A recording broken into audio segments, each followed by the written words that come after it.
Assalamualaikum warahmatullahi wabarakatuh. Sebelumnya yang saya takdimi Kiai Haji Muhammad Hasan Mutawakil Allah SHMM selaku Ketua Yayasan Pondok Pesantren Genggong, dan yang saya hormati Bapak Dr. Aziz Wahab BAMAG selaku Rektor Universitas Islam Zainul Hasan Genggong, dan juga Ibu Kustiana Arisanti MPDI selaku Kaprodi Pendidikan Agama Islam, juga Bu Umi Lailiyah sebagai dosen pengampu mata kuliah usul fikih.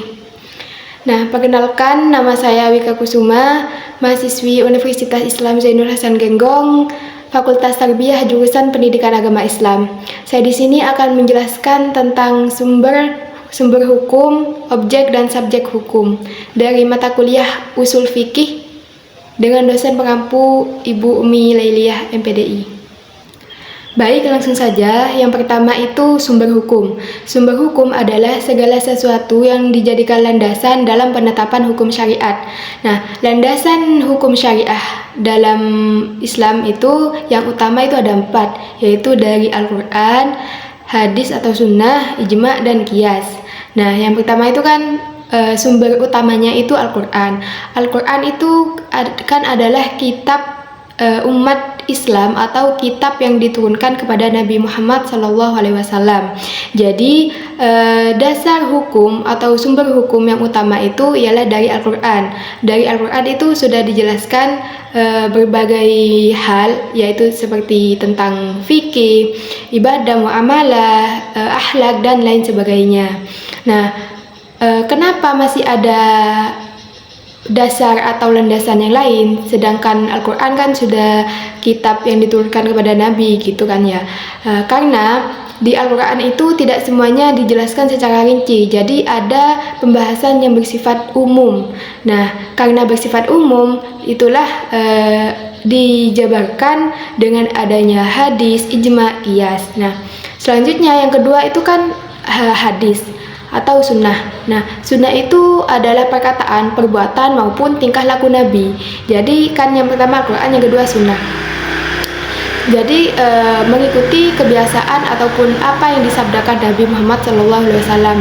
Kan banyak kan hadis-hadis yang Nabi jelaskan tentang sumber tentang hukum Islam yang juga bersumber dari Al-Quran gitu. Jadi oleh Nabi Muhammad SAW itu lebih dijelaskan lagi mengenai sumber hukum Islam yang berdasarkan dari Al-Quran. Yang ketiga itu ijma. Ijma ialah kesepakatan para mujtahid mengenai hukum syariah. Nah, jadi para mujtahid itu seperti bermusyawarah untuk menetapkan mengenai hukum syariah dengan berlandaskan tadi Al-Quran dan hadis gitu. Yang keempat itu ialah qiyas. Qiyas itu seperti menyamakan masalah baru dengan masalah yang sudah ada hukumnya.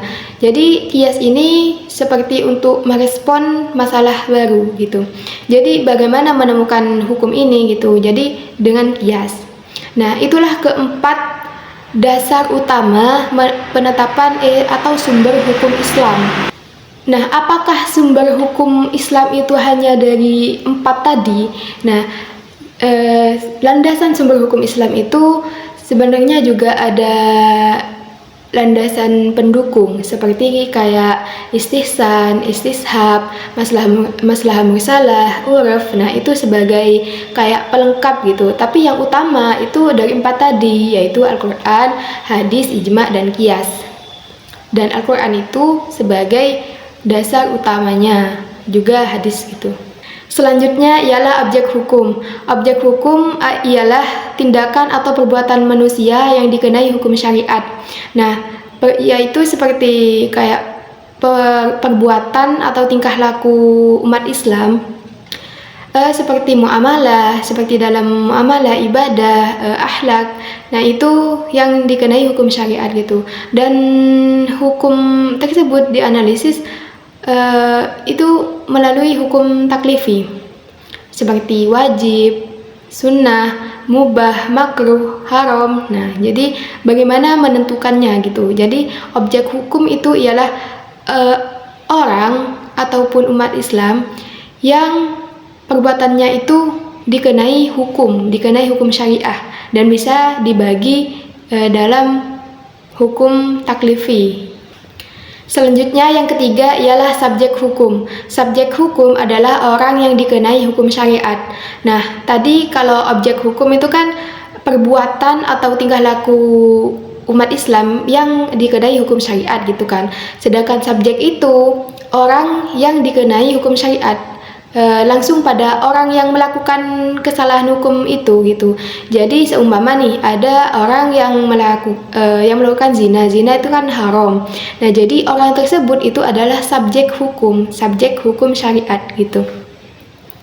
Nah, dalam subjek hukum ini ada syaratnya juga, yaitu baligh dan berakal. Jadi kalau masih belum baligh, kayak masih bayi atau masih anak kecil yang belum baligh, itu masih tidak dikenai hukum kan, tidak dikenai hukum syariat. Nah, dan tanda baligh itu kalau laki-laki itu kan seperti mimpi basah gitu, kalau perempuan itu seperti menstruasi. Nah, yang syarat yang kedua itu ialah berakal. Jadi kalau kayak orang gila itu yang tidak sadar, yang tidak mempunyai akal, itu tidak dikenai hukum syariat gitu.